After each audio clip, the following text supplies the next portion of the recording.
Shalom, selamat pagi. Kita bertemu kembali dalam Renungan Hari Rabu tanggal 2 Februari 2022. Bersyukur adalah obat satu-satunya untuk mengatasi ketidakpuasan dalam menjalani kehidupan.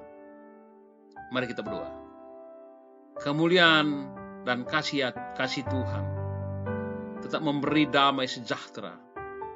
Walaupun berbagai persoalan, tantangan, masalah terus diperhadapkan, tapi kami tetap bersuka cita oleh kemurahan Tuhan. Dan hari ini juga kami tetap hidup di dalam kasih. Dalam nama Tuhan Yesus kami berdoa. Amin. Firman Tuhan 1 Korintus 9 ayat 18a. Kalau demikian apakah upahku? Upahku ialah bahwa aku boleh memberitakan Injil tanpa upah. Saudaraku, di West Palm Beach, Florida, seorang wanita berumur 71 tahun ditemukan meninggal di rumahnya. Polisi yang menemukannya mengatakan rumah ibu itu begitu bau dan penuh dengan sampah di mana-mana. Sisa makanan di sana-sini dan bau busuk yang menyengat. Wanita ini dikenal sebagai wanita yang suka meminta-minta makanan ke tetangga. Tong sampah dikorek.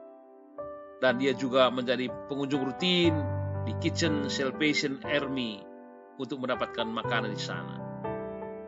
Setelah polisi membersihkan rumah itu, dia menemukan 2 buah kunci kotak deposito box dari sebuah bank, dan kedua-duanya bernilai $1 juta.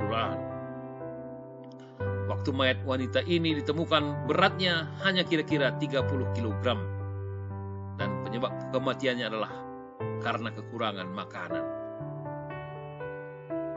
Satu cerita fakta yang ironis terjadi, sebab ketika seorang berlimpah dengan kekayaan, baik itu secara materi, tetapi senantiasa masih merasa selalu miskin secara mentalitas.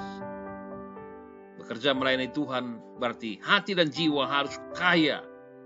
Jika tidak demikian, maka jiwa kita tetap merana, sama seperti wanita berumur 71 tahun itu. Paulus tidak pernah memanfaatkan kesempatan untuk tujuan ekonomi ketika dia melayani Tuhan. Tapi ia terus mengasihi, dan motivasinya adalah tujuan yang benar, yakni memuliakan Tuhan. Karena itulah Paulus bekerja sendiri untuk membiayai hidupnya. Tetapi semuanya itu adalah untuk pekerjaan pelayanan, sehingga ia akan mendapatkan upahnya, yakni kemuliaan, berkat, dan keselamatan.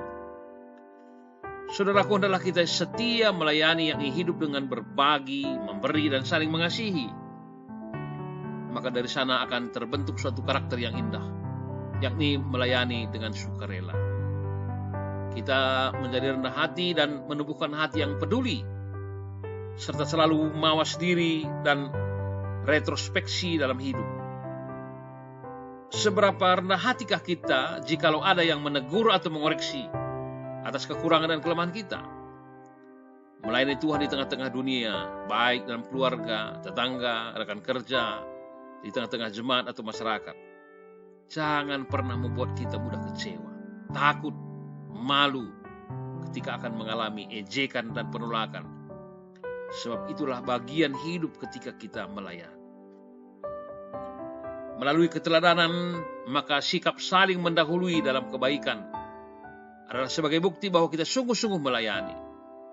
Maka bersyukurlah kalau Tuhan sedang memberi hati yang selalu rindu, memberi secangkir air sejuk kepada orang-orang kecil dan sederhana. Sebab dari sanalah kita akan menerima anugerah yang indah akan terjadi dalam hidup.